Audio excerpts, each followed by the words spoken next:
Okay, so welcome. My name is Kiana Hatfield. I'm the new program manager here at Parkinson Association of the Carolinas. And today we are going to have a presentation on managing Parkinson's disease through occupational therapy, physical therapy, and speech language pathology. And today we have three speakers from Carolina's Rehabilitation at Pineville. And I'm going to let them introduce themselves here. Go ahead. My name is Katherine DeWitt. I'm an occupational therapist here at Carolina's Rehab Pineville. My name is Morgan Newton, and I'm a physical therapist. I'm Christie Grogan, speech therapist here at Pineville Outpatient Therapy. So today we are going to provide a session overview of therapy services for people with Parkinson's disease. The speakers today, as you just met, is Katherine from Occupational Therapy, Morgan from Physical Therapy, and myself from Speech Pathology. The three of us work here at the Parkinson's team at Carolina's Rehab Outpatient Clinic in Pineville on the campus of Atrium Health in Charlotte. Carolina's Rehab offers therapy services with clinicians who specialize in Parkinson's disease treatment in a variety of our clinics. Physical therapy for Parkinson's is offered at a variety of our clinics, including Cabarrus, Charlotte, Cleveland, Kings Mountain, Huntersville, Indian Trail, Matthews, Mount Holly, Pineville, Union, and University. Occupational therapy is offered at Union, Pineville, Charlotte, and University clinics, and speech language pathology is offered at Cabarrus, Charlotte, Cleveland, Pineville, Union, and University. Our presentation today will review areas covered by physical therapy, occupational therapy, and speech therapy services. We're going to cover the elements of an evaluation, strategies for maximum level of function, and we're going to reserve time at the end for question and answer. While we're speaking today, if you do have a question while we're talking, you can go ahead and enter it in the chat, and if we see it, we'll go ahead and try to answer it while we're speaking, or we might hold it for later in the session when we're doing question and answer. And I will turn it over to Morgan to go over physical therapy. All right, so I'm just going to start out telling you guys a little bit about what physical therapy treats, and then as we go through each of the symptoms that we work on, we'll talk about kind of some tips and different things like that. So the major symptoms that we work on, resting tremor, bradykinesia and hypokinesia. Those are just two fancy words. Bradykinesia is for slowness of movement. And hypokinesia is reduced amplitude of movement, meaning that the movements get smaller. So with the bradykinesia and hypokinesia, you have a reduction of automatic movement. So an example of that would be when you walk, you don't really swing your arms, you're just kind of stiff. You can also have difficulty initiating movements, like getting up from a chair or something like that. We also treat postural and gait instability. So that means like your upright posture, your balance, and how well you walk, and freezing of gait. So exercise has been proven to improve gait and balance and reduce falls. So tips for fall prevention: remove throw rugs and clear areas of clutter at home, use night lights, install grab bars or handles in the bathrooms and stairs, and talk to your doctor or pharmacist if you're taking 4 or more medications. 4 or more medications has been linked to an increase in falls. So sometimes we just encourage people to talk to their doctor to see if there's any 2 medications that are kind of doing the same thing that maybe you could get rid of. So the freezing, that's when we see a lot of it when you're telling your feet what to do, but they just won't do it. And so you kind of just get stuck like in a doorway or changing surfaces or something like that. So tips to kind of help with that. I've had people count out loud, or you can kind of clap your hands or do something with your fingers.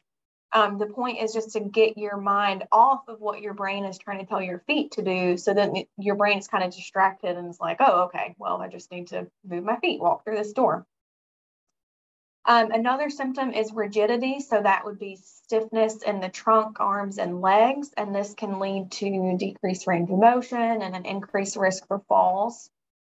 Stoop posture, so you have less automatic reminders from the brain to stand up straight, which may lead to that kind of rounded shoulders, decreased low back curve, forward lean, and kind of that hunched over position. All of this can lead to back and neck pain, difficulty breathing, which can impact your ability to speak, difficulty getting dressed, poor balance, and like I said, increased risk for falls. So how can PT specifically, how can physical therapy specifically help with all of those symptoms that you experience? Exercise is medicine. So the Parkinson's Outcome Project, which was a large clinical study from the Parkinson's Association, or the Parkinson's Foundation, found that increasing physical activity to at least 2.5 hours a week can slow the decline in quality of life. 2.5 hours a week is the same as what the CDC recommends for everybody. So it's like 30 minutes, 5 times a week. There's a variety of ways to accomplish this. So the Parkinson's Foundation recommends aerobic activity 3 days a week, 30 minutes of continuous or intermittent, moderate to vigorous intensity. So a way you can measure intensity is what we call a rate of perceived exertion, and otherwise how tired you feel on a 0 to 10 scale. So 0 is not tired, 10 is really tired. They recommend working at an intensity of 7 to 8 on that fatigue scale. So examples of this are walking, running, cycling, swimming, anything that gets your heart rate up. Strength training, they recommend 2 to 3 non-consecutive days a week. So we usually tell people every other day just to give your muscles a break. 30 minutes a session, 10 to 15 reps for major muscle groups. This can be weight training, resistance band, body weight, all kinds of things like that. They also recommend working on balance, agility, and multitasking at least 2 to 3 days a week, and daily integration where possible. So examples would be multi-direction stepping, dynamic balance activities, large movements, yoga, tai chi, dancing, boxing, anything that's that requires a little bit more agility. And flexibility is most effective when you do it every day, but they recommend at least 2 to 3 times a week. So those are sort of the areas that physical therapy would be able to help you with. So like if you look at strength training, for example, you don't necessarily have to go into the gym and lift weights or anything like that. We can show you ways to kind of exercise at home using body weight and like little to no equipment to keep your muscles strong. Early PT is very important though. So you should not wait to start physical therapy when you have a problem. So it's kind of like getting an oil change in your car. You don't wait until there's an issue to go say, oh, do I need my oil change? You get the oil change regularly so you don't have breakdown and stuff like that. So that's kind of the important thing with exercise.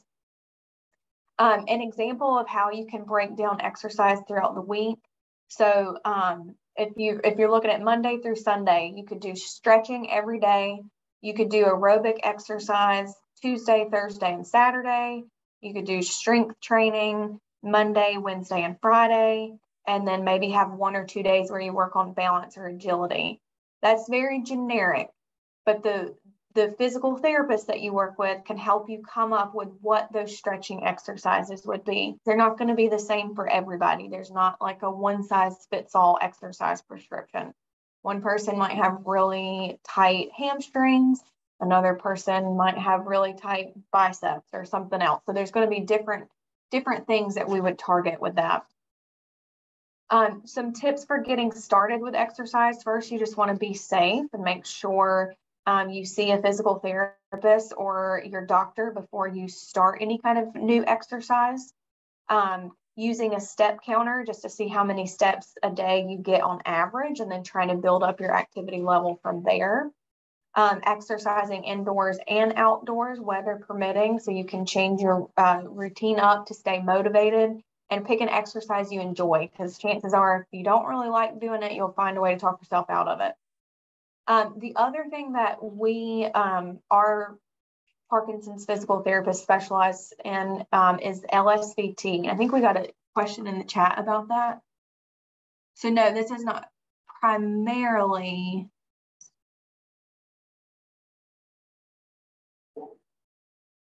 Okay, so this presentation is not primarily about LSVT, but we are going to talk a little bit about that to tell you guys how we use that in our treatments. So we have 3 physical therapists here that treat Parkinson's, and we're all LSVT certified.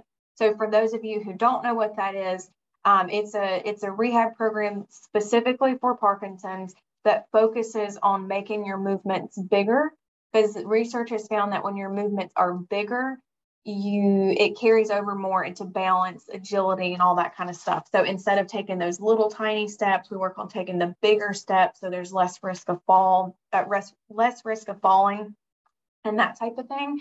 And then once we get those movements a little bit bigger, kind of calibrating that into everyday life and kind of generalizing how you apply those same strategies to your everyday activities. Okay, all right. And so I'm going to talk about occupational therapy next.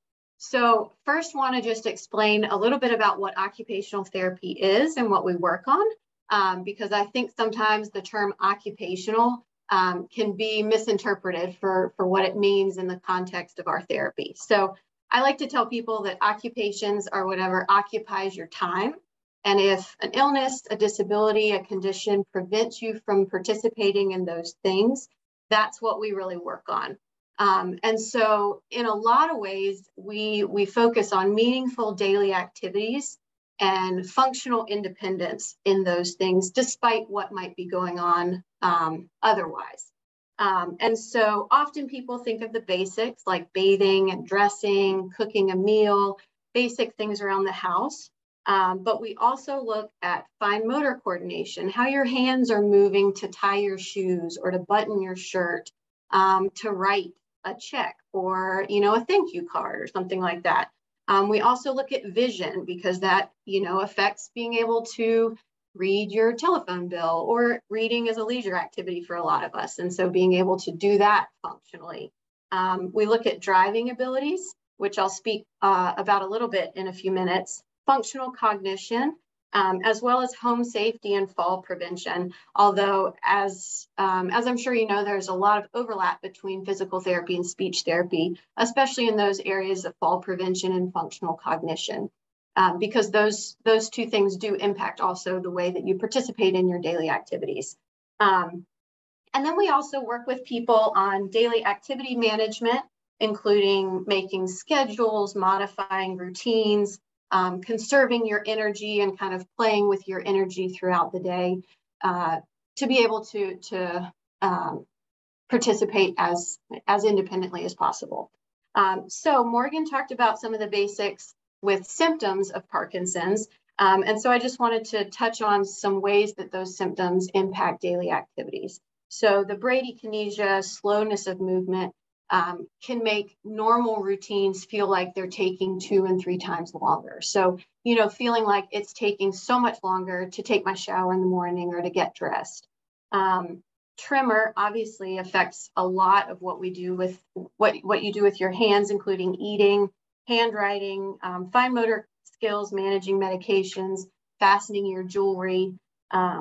Rigidity and that decreased amplitude of movement can make it more difficult to put on your socks and shoes, to have the big movements to lift your foot up over your knee to put on your sock and your shoe, making that more difficult. Stooped posture can make it harder to reach up and put your shirt on over your head, or to put the dishes away to get those cups up into that top cabinet where they always are. And then obviously too, the cognitive deficits and vision impact reading, driving. So real quick about driving, that is something that occupational therapists also look at. At our Charlotte outpatient clinic, we do have driving evaluations where a specifically trained occupational therapist goes through a battery of tests that look at all of the different functions needed for driving, to give you the information to make a smart decision about whether or not it's safe to drive. Because as things change with mobility, range of motion, driving can become more challenging and more dangerous. And so they are a great resource to help you make an informed decision about your driving. If you did want to pursue a driving evaluation, you would need a specific order from your doctor, and then that would refer you to the clinic to get that set up if that's something that you're interested in. And like I said, that's only offered at our Charlotte location. So thinking about all of those things and how OT would approach this working with a person with Parkinson's, we would look at it from a number of different approaches. So I just kind of want to talk through what each of those might look like. So one approach would be more of a remediation, meaning we would look at how you perform different activities. And if there was a specific part of that activity that needed some work that would make it easier for you to do, then we would work on those things. So an example of that might be, if your shoulders are getting stiffer and it's hard to put your shirt on overhead, then we might give you some specific stretches for your shoulders, exercises to strengthen those particular muscles so that the task is done more easily.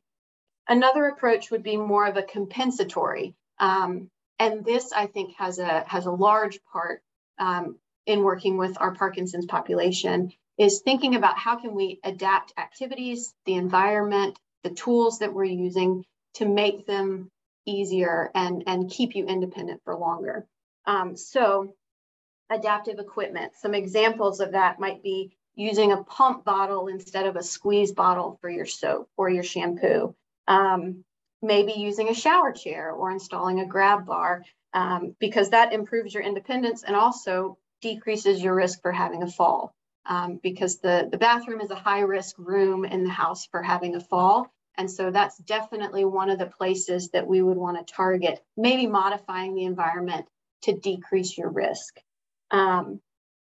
Using items with larger grips if you're having trouble holding them. So sometimes putting just a little bit of a built up grip on a pencil can really help with writing legibility. Also using things like this tubular foam.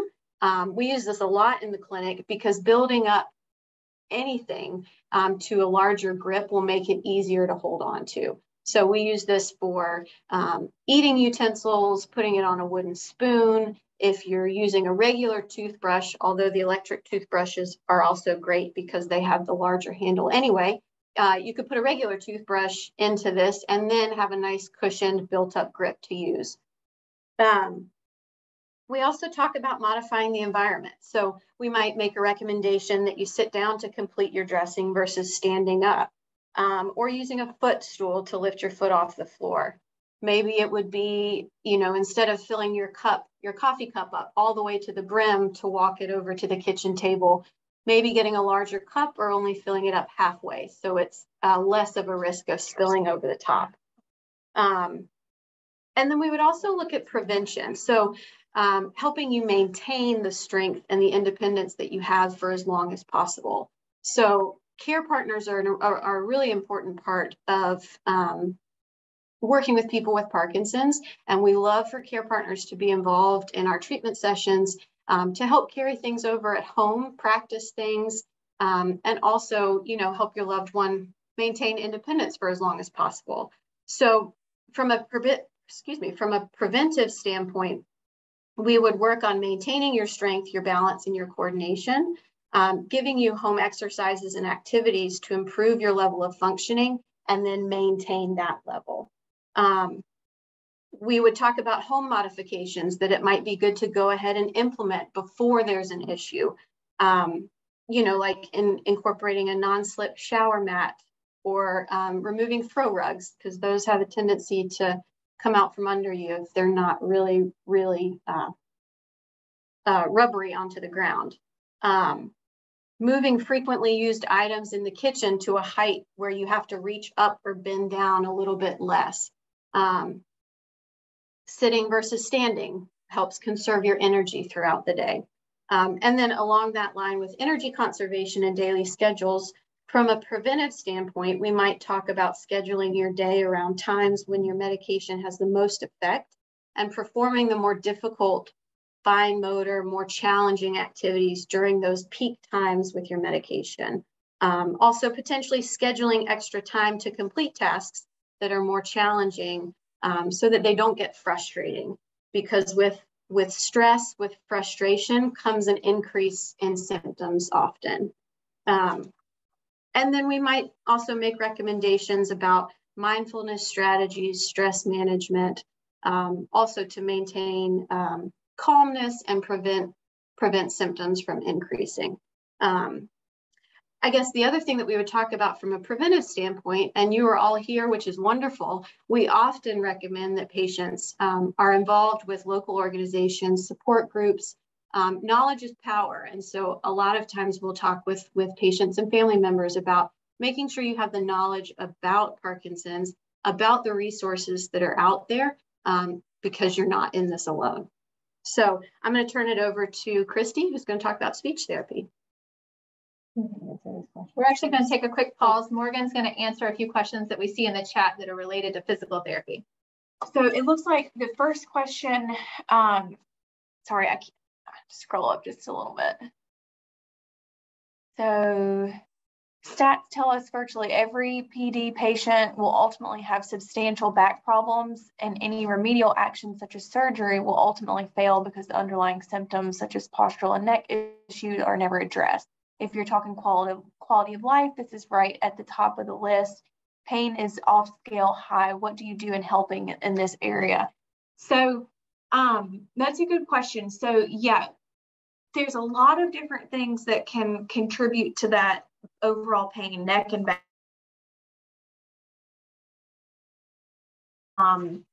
You know, that's honestly, it's probably the biggest thing, because everything just gets tight, and when it gets tight, it doesn't move as well. And then that just kind of leads to this vicious cycle of tightness, more pain, more tightness. So the biggest thing is keeping you mobile. So for example, if you're having a lot of upper back pain because you're stooped forward so much, that can also cause a lot of neck pain, because if you're here and then you have to look up to see everything else. So we would work a lot on that postural endurance. So getting the chest and the shoulders open and back and keeping it there for a while. So that could look like resistance band exercises that we might send you home with, or just doing different standing tolerance activities, or even like Katherine said, making modifications to the environment at home. So maybe saying, okay, if you're sitting on the couch all day, which allows you to sit here nice and comfortably, maybe we're going to take 30 minutes to an hour a day to sit somewhere else. It's just an example, you know, to get you upright, get your posture a little bit better. So there's a lot of different elements as far as pain goes. Pain is kind of tricky, but it really just comes down to where is your pain and what's causing it. And what's causing it is what we're going to specifically look at to give you exercises to improve. How do you help someone with PD who has very little stamina? So this is a big goal of ours from a physical therapy standpoint. On the first or second visit, we usually do what's called a 6-minute walk test. And all we do is walk for 6 minutes, and we measure how far you go. We take that number as baseline on the first day to kind of set a goal for you. And those goals are usually based on age and gender match normal values from research, or it takes X amount of feet to walk, you know, into the bank or into the grocery store or whatever, so that you can access the community a little bit better. So we would measure that on the first day. And then usually there's a lot of education on how to improve stamina or endurance. So making a walking program at home.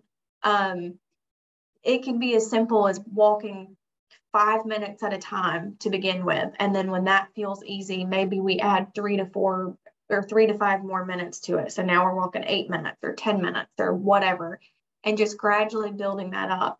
But everything we do in therapy is going to help work on that stamina, whether we're directly thinking about improving stamina or not. Just getting to the clinic, getting into a routine, learning the exercises you're going to do at home. I always tell people, you gain energy by spending energy. So it's not like when you're sleepy and you just need to go take a nap and then you wake up and you feel better. If you're overall just low level activity and fatigue very easily, you have to spend energy and exercise more to gain that energy back. So it's a little counterintuitive for how you would fix most things.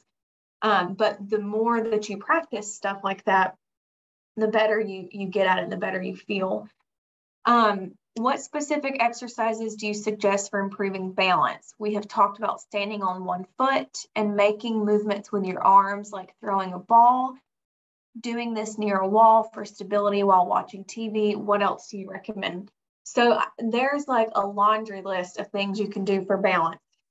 Sometimes I give people a very basic worksheet that just has a few different positions you can stand in. And if you think about how you would stand in line at the grocery store, we would all stand in line at the grocery store with our feet kind of shoulder width apart. So that's the easiest thing. Most people can stand like that for any amount of time. But then if we think about narrowing that base of support, so bringing the feet together, that's going to kind of be the next level. Then we could do one foot in front of the other. Then you could do standing on one foot. So if you want to think about a progression of balance exercises that are pretty safe to do, like either by the wall, in a corner, or in front of the sink, think about that. Feet together, one foot in front of the other, and then standing on one foot. To make that harder, let's say you can stand with your feet together, and that's easy, but standing with one foot in front of the other is too hard. So with feet together, you can look up and down, you can close your eyes. Those are usually my three biggest ones I send people home with. When you turn your head, it makes your weight shift, it makes you balance in that position a little bit better. And then when you close your eyes, you're relying more on that inner ear system and sensation from the joints all over your body to kind of tell you where you are in space. So that can help with the balance as well.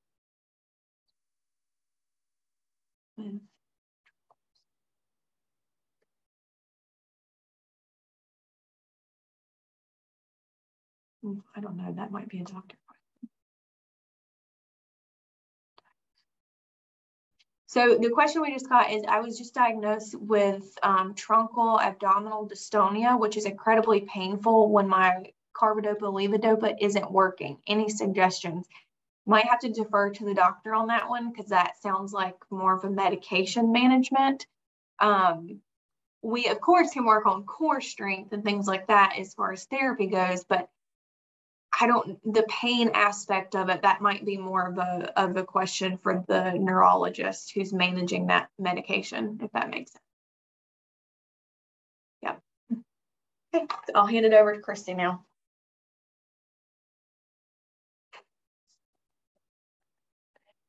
Okay, so I'm going to go over the speech language pathology areas. We're going to talk about dysphagia. We're going to talk about motor speech and voice, and we're also going to talk about cognitive communication deficits. But we're first going to start off today talking about dysphagia, which is the term for swallowing difficulty. Many become very frustrated or even embarrassed with their swallowing challenges and start to avoid social situations like going out to eat with friends and family. It's sometimes not always obvious that there's swallowing going on, or sometimes patients don't really know how to describe the symptoms. Dysphagia or swallowing deficits can lead to malnutrition. It can lead to aspiration pneumonia, and it can lead to dehydration. So for treatment for dysphagia, we will develop an exercise program specific to the swallowing deficits, and we specifically spend a lot of time training the compensatory strategies to maximize the safety for eating. So some of the strategies that you might hear, which of course is not going to work for everyone, everybody's different. So certain strategies work for one person, might not work for another. Need a full evaluation to really determine which strategies are best. But some examples of some general strategies would just be to slow down the speed of eating. I experience a lot of patients who work jobs that they get a very short break in their career, and they have always been a really fast eater. So me trying to get them to slow down can be quite a challenge. Just changing the posture. Instead of the scooped over position, we want to sit up and get an upright 90 degrees posture for eating for increased safety. Sometimes I have to remove straws because the straw itself will add speed to the drink, and then therefore it starts to get into your throat before you're ready for it. I encourage sometimes smaller meals, but then we eat more often during the day. So smaller meals allow you to not fatigue as fast, but you still get the same amount of food by eating several times. Sometimes we recommend swallowing 2 times for every bite of food because it helps clear out any residue that's left over in your throat. Sometimes we have to recommend food or liquid modification. So a liquid modification would be potentially thickening of a liquid if needed. A food modification would be chopping up foods or even pureeing if needed. One of my favorites is to add sauce or gravy to foods. For example, if you're having chicken and it's a little dry, you could add some type of sauce that works for any dietary regulations that you have. So if you add like barbecue sauce to some chicken, it's no longer this dry, sticky food that can get caught in your throat. You can actually make it one cohesive bolus or ball that goes down your throat for easier swallowing. So what I usually do when I meet someone that's not sure how to describe their swallowing, or they just really need to be screened to see if they have swallowing deficits, I do ask the following questions. So I'll do these with you guys today. So it's a yes or no. So just kind of think about this as we go through. If you do answer yes to many of these questions, I do recommend you consider speaking with your physician to determine if you do need a swallowing evaluation at that time. All right, so it says, I recently lost weight without trying. I tend to avoid drinking liquids. I get the sensation of food being stuck in my throat. I tend to drool. I notice food collecting around my gum line. I tend to cough or choke before, during, or after eating or drinking. And I have trouble keeping food or liquid in my mouth. So again, if you answered yes to several or just a couple of those questions, please consider speaking with your physician regarding the potential need for a speech pathologist evaluation. So the next area that I'll go over today is motor speech and voice. So research shows that 89% of people with Parkinson's disease experience speech and voice disorders. That can include soft, monotone, breathy, or hoarse voice with imprecise articulation. As a result, we see patients pulling away from conversations in public, as well as conversations at home and with their family members. So the earlier the person receives baseline speech evaluation and speech therapy, the more likely you will be able to maintain communication skills as the disease progresses. So getting those strategies early, knowing what your baseline is, and connecting with a therapist to be able to come back and reassess your skills is very important. So there's reasons why people with Parkinson's disease have reduced loudness and monotone breathy voice. We have the disordered motor system, including the rigidity, the slowness of movement, and tremor.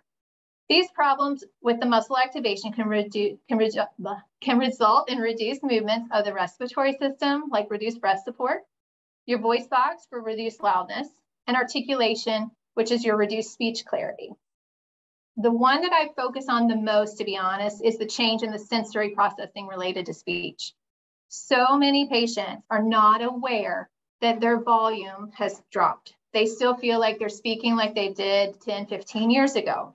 And they frequently are feeling like their family members are asking them to repeat, but it's really them, not themselves, that have changed in the volume. So we take a lot of time and discuss the impacts of Parkinson's on your perception of your volume.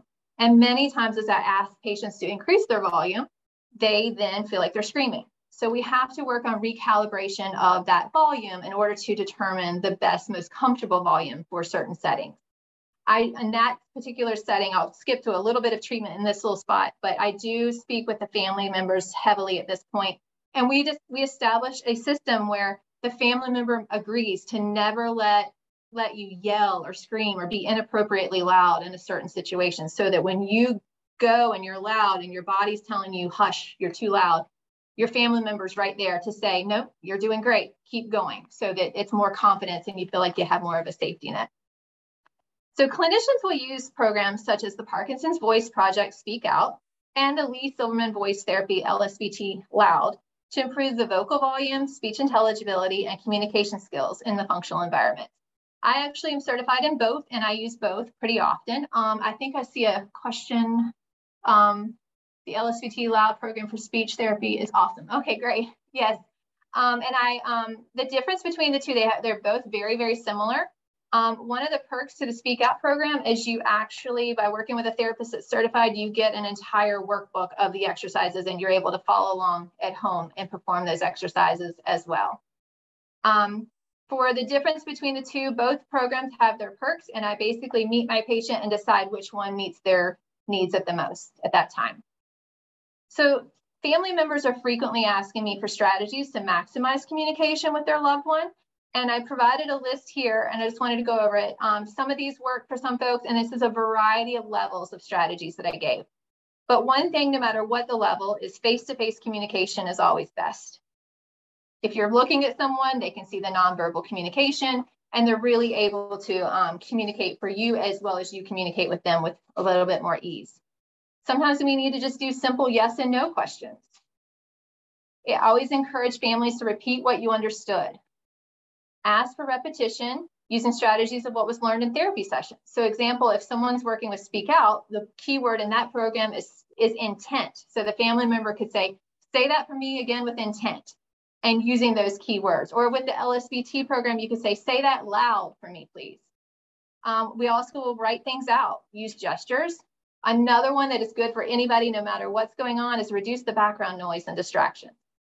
Make sure the lights are on. Encourage short phrases. Encourage periods of rest prior to gatherings, dinners, phone conversations, etc. That's another one of my favorite strategies and recommendations for families and patients with Parkinson's, is if you take a little rest prior to a dinner party or prior to getting on the phone, you're going to be able to perform a lot better. And then you do a little bit of your warm up with your voice to get yourself ready to go. And then you are going to be able to perform at a lot higher rate. Instead of, I have patients that will be cleaning the house or going to the grocery store and they run in and then they go straight to dinner with friends, and then they get exhausted about 10 minutes into the meal. Sorry.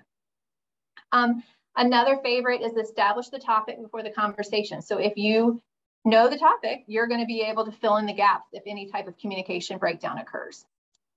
The last two here that I would like to bring up is personal amplification device. I'm not sure if many of you have heard of this, but it's sometimes needed if we're having trouble to increase our volume to meet the demand of the environment. So all it is it's just a little device. It has a microphone. We put it on the person who's having difficulty raising their volume, and it will amplify into this little speaker to the folks that are around us. Two other things that we can consider if needed is low-tech or high-tech communication tools. Low-tech tool would be just an alphabet board, just a piece of paper with all the letters of the alphabet that we could point at if we're just too tired and we can't get it out.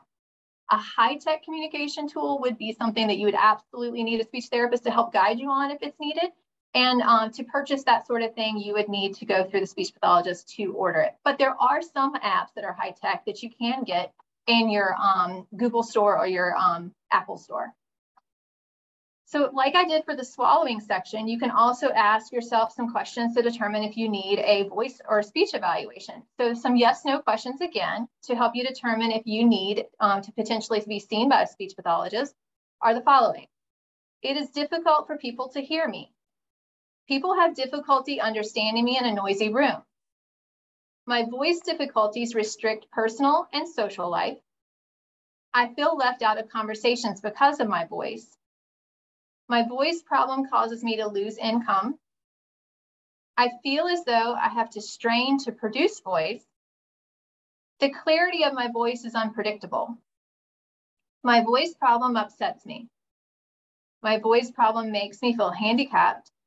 And the last one is people ask, what is wrong with your voice? So again, if you answered yes to a couple of those, I do encourage you to speak with your physician regarding the potential need for a speech pathology referral. So the last section that we work on is impairment of cognitive communication skills. So that basically is the memory, the executive function, which is that high level problem solving, and the attention.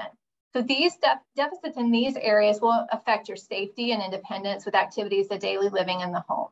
And in this area, our treatments really focus on education with the patient and the family, compensatory strategies, development and training, and really working on some exercises to increase the maximum performance for safety. Okay, and now we're going to go to Katherine, I believe. Yes, so I want to talk just a little bit about what to expect if you do pursue therapy, getting an order from the physician, and then we would call and schedule an evaluation. So An evaluation here for any of the 3 disciplines would be scheduled for 60 minutes. And typically we ask that you come around 30 minutes beforehand just to fill out paperwork so that we can read a little bit about you before meeting you to guide our treatment. The evaluation would include conversation about who you are, what's important to you, what are your hobbies, what's difficult, who's in your support network, what does your home environment look like? Because all of those things are going to impact how your balance, your endurance, your daily activities, speech, all 3 of the disciplines, knowing what your current level of functioning is, where you're having difficulty, and what home and life looks like for you will help us provide the best care. We will also give some objective tests and measures based on what you've reported and what we're seeing to kind of parse out what really we need to work on. These objective measures we can use throughout your treatment to show progress. Then we'll discuss goals for you. We want these goals to be important to you. We want to help you get to where you want to be. And so some of the goals might be specific to the tests and measures that we perform during the evaluation. Others may be more fluid and very specific to what your needs are. So just a couple of examples. A goal that physical therapy might set would be to walk 1,200 feet or a certain number of feet during the 6-minute walk test that Morgan described earlier, or to be able to perform 5 sit-to-stands in a certain amount of time so that your endurance improves. You can walk further. You can get up from a chair in a restaurant or at the doctor's office more easily. For speech therapy, they might set a goal to increase conversational volume, to participate more in conversation when you're out at a restaurant or at a family gathering. And then for occupational therapy, we might set a goal to improve your fine motor coordination on a series of tests so that you can perform your medication management more easily. Or we might set a goal for you to increase your independence with lower body dressing, putting on socks and shoes, using external aids and support. So based on the goals and what we talk about, we would come up with a plan of care. And obviously this is different for every person, but often our plan of care would be around 1 to 2 sessions per week, and usually around 6 to 8 weeks to start. During that time in your treatment sessions, which Morgan will talk more about in just a minute, we will do periodic reassessments of all of these goals that we set on your evaluation, just to make sure we're on track, we're on the same page, and we're making progress towards the things that are important to you. Okay, so I'll talk a little bit to expect during a treatment session, and I'm going to try to make this pretty general so that it applies to physical therapy, occupational, and speech therapy. So based on the evaluation and the therapist assessment from that first day, like Katherine mentioned, therapists are going to choose interventions to meet the goals that are specific to you and how you scored on those tests the first day. All of the treatment sessions are scheduled for 45 minutes. And that kind of, going back to the person who asked about the endurance, that's how long it's scheduled for. But if you can't tolerate that, we may do more seated things, or if people are really tired and they're like, oh my gosh, I just can't do anymore, we can always end a little bit early. So that's kind of, geared towards the individual. So we would work on exercises in the clinic and set up a home exercise program to supplement at home what you're doing in the clinic.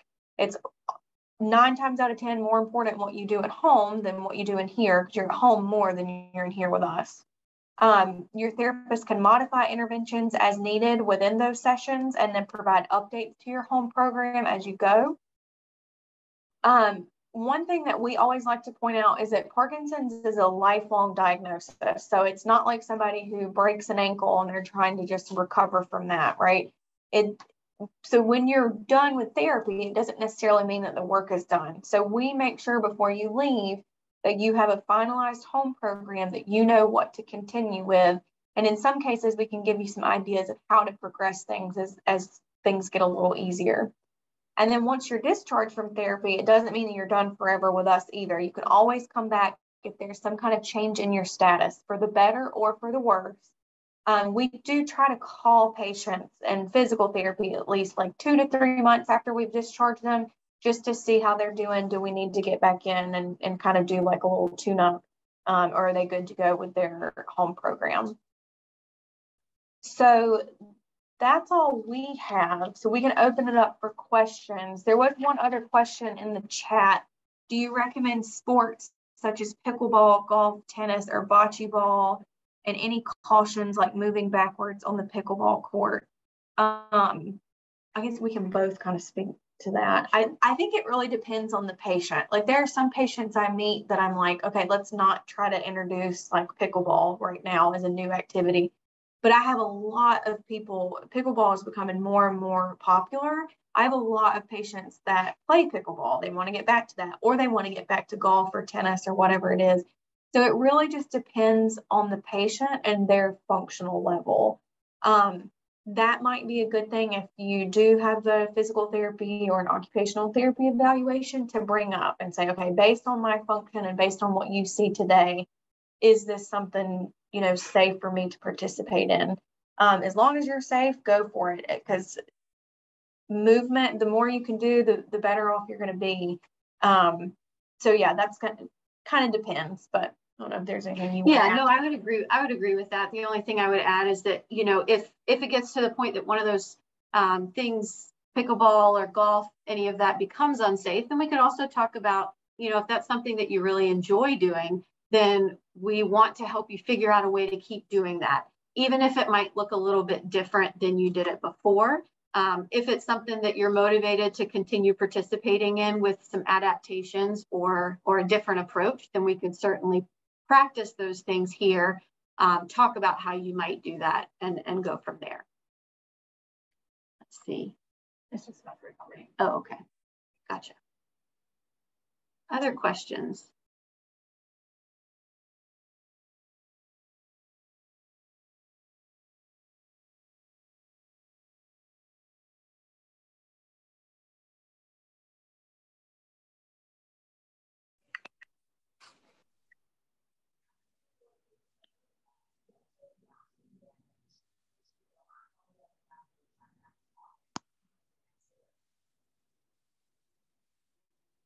Got it. Yep. Thank you for the feedback.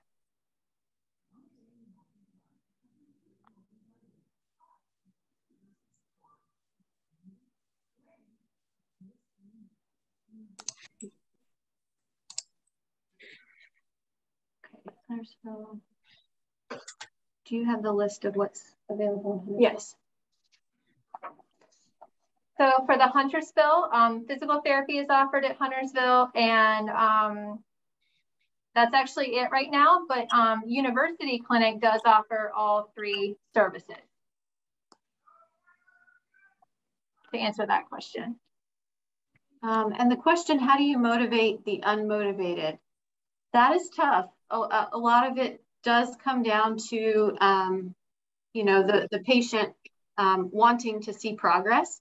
And I think often in therapy, when you can see a little bit of progress, it starts a loop of increasing that motivation because you're seeing the outcomes from it. And so I would think too, just, you know, really working with a client's motivation, what is motivating for them, would be my best approach, but that is tough. And I don't know if you'll have other thoughts on. One of the things that the Speak Out program has a lot of is the use of different like chips or reward type systems to use for when the goal is met. So I have like 2 cups, and so if the goal is met, the patient gets a token, or if they don't, then they give me a token. It's kind of just a nice little way, if someone's competitive, that we're able to use that as well. And I think too, just for somebody who's not as motivated to participate in activities like this, like exercise and all that kind of stuff, knowing what their personal goal is, what do they want to be able to do, and kind of showing them how different exercises or different activities will help them meet that long-term goal. like, for example, so one of the LSVT exercises is just kind of it's a rock back and forth and kind of swing your arms. And at first people are always like, well, when would I ever do this? Well, this is what you need to be able to do when you walk, right? So you want to be able to go to your grandson's graduation in December, and you have to walk, I don't know, so far from the parking lot to your seat. We have X amount of time to get you to where you can do that. So just like something a little bit more personal that they would like to accomplish. And then I'll say along that line too, starting slow, or starting small, I should say. So, I'm not going to go out today and start exercising. If I'm doing nothing today, I'm not going to start tomorrow and exercise 45 minutes for 5 days for the rest of this year, right?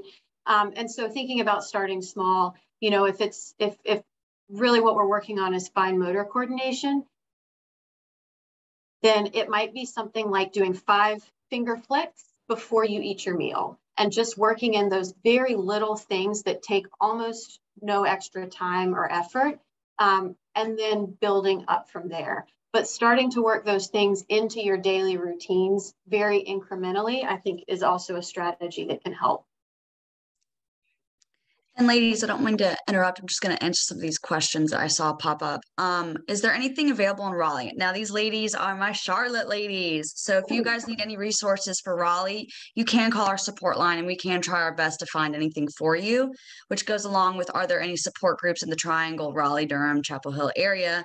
Again, give us a call. We'll be glad to give you a list. We can send them an email because they can be lengthy. And I will put Kiana's email in here because she is the guru in that division. So if you guys want to know about our support groups and exercise programs that are offered through Parkinson Association, we'll be glad to give you that list. And then for where is the university location, if you know where Charlotte is, just go northeast. It's in between Concord and in between Charlotte. So you get sandwiched right in there. If that helps you with that. Ladies, go ahead. Thank you. Thank you. There's a Botox question. And there's one about golf. An alternative thing for hands, trimmer in the hands for golf. So the question was an alternative way to compensate for tremors in the hands related to golf. I don't have anything that's like, to my knowledge, there's nothing on the market right now for that. I do know that, similar to some of the principles of LSVT big and just what Morgan was talking about with the high intensity exercise, working that into your routine, and especially with the golf, doing heavy movements with your hands prior to doing something with fine motor coordination does help some to relieve the tremors. And so we do this in the clinic often with putty. So some really resistive putty between your hands and working on big movements, pressing it back and forth, pulling it apart. Some of that high intensity, even with your hands, high intensity can help with the tremors. But I will think of a suggestion. And if I come up with one, I will make it known for sure. And then there's a question about Botox. My husband had Botox injections in legs and feet a couple of weeks ago. Could that be causing increased pain? So anytime you introduce something new to the body like that, there can always be kind of an adjustment period. But I always tend to err on the side of caution, and any side effects like that either you weren't expecting or the doctor didn't explain to you before those injections, I would just run it by them to make sure that that's what you should expect. I haven't had a lot of people who have had pain after that, but that by no means, that doesn't mean that's the end all be all. Because like I said, anytime you introduce something new into the body, people respond differently. So I would run that by the doctor if that's something they haven't already kind of prepped you for.